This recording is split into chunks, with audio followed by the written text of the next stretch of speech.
locuind la această adresă din anii 2000-2001, viața fiind foarte frumoasă atunci, ne bucuram de orice zi, orice clip a zilei.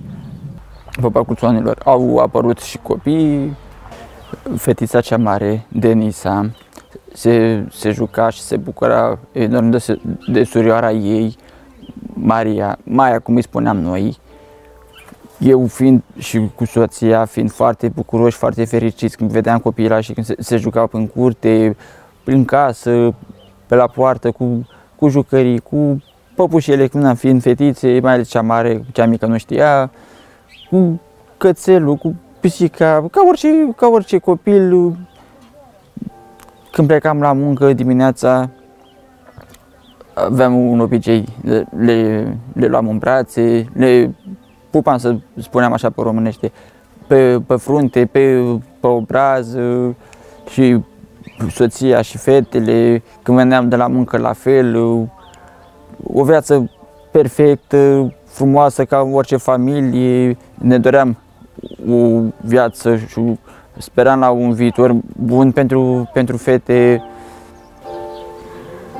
Era iarnă și Elena Maria se simțea ca un copil normal, deci nu se observase absolut niciun fel de suspiciune sau ceva de genul.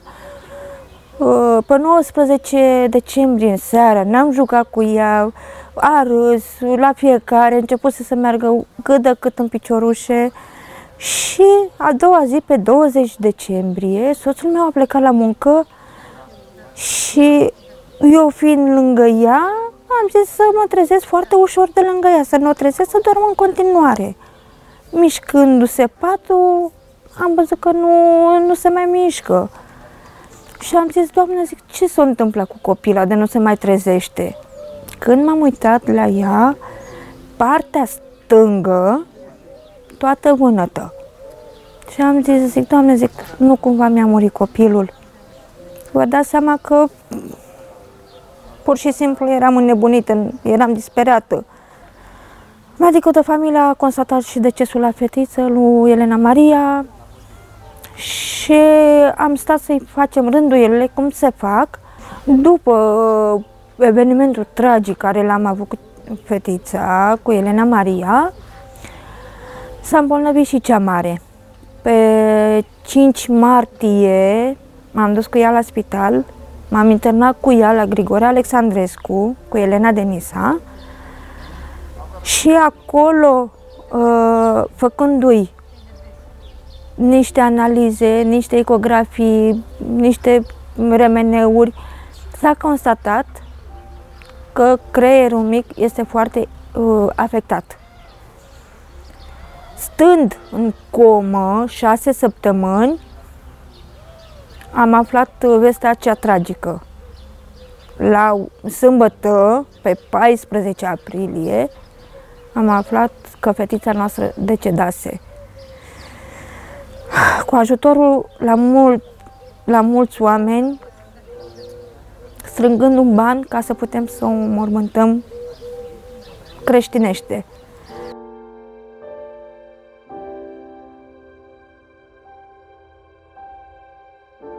Acum 2 săptămâni de zile, eu mă pregăteam să plec la muncă, iar cei de la Protecția Copilului au venit cu niște foi de la executorul judecătoresc, inclusiv cu executorul judecătoresc. Ne-au spus că au primit de la tribunal o sesizare mobiliară, adică noi am întrebat ce înseamnă acest lucru și dânsii ne-au spus: trebuie să luăm copilul în regim de urgență, din 2 motive. 1, că este un pic grăsuță și 2 la mână, principalul motiv care se întâmplă chestia asta, dar nu vă speriați, nu luăm să dăm în adopție, doar să avem grijă de el până rezolvăm cu casa.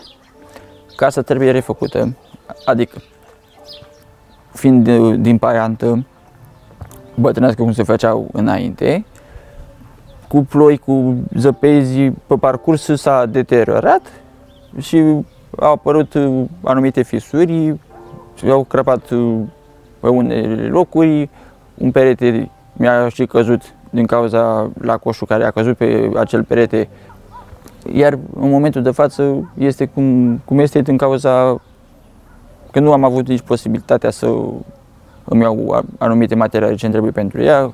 Eu lucrez singur și sunt singurul care aduce venitul în casă.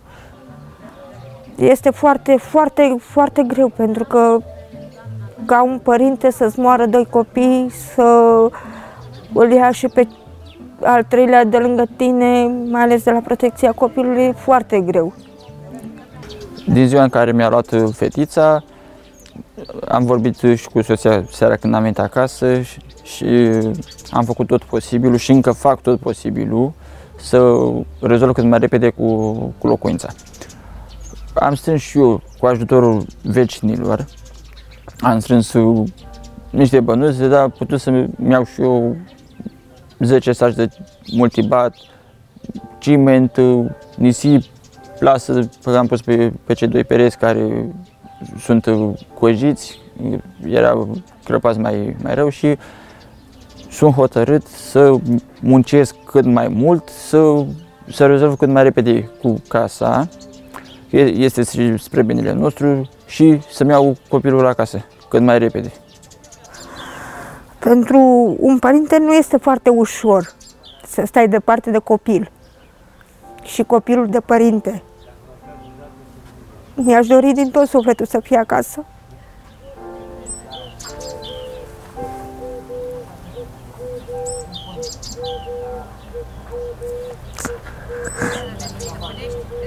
Nu știu, îi duc dorul, nu o simt seara de seară lângă mine, nu.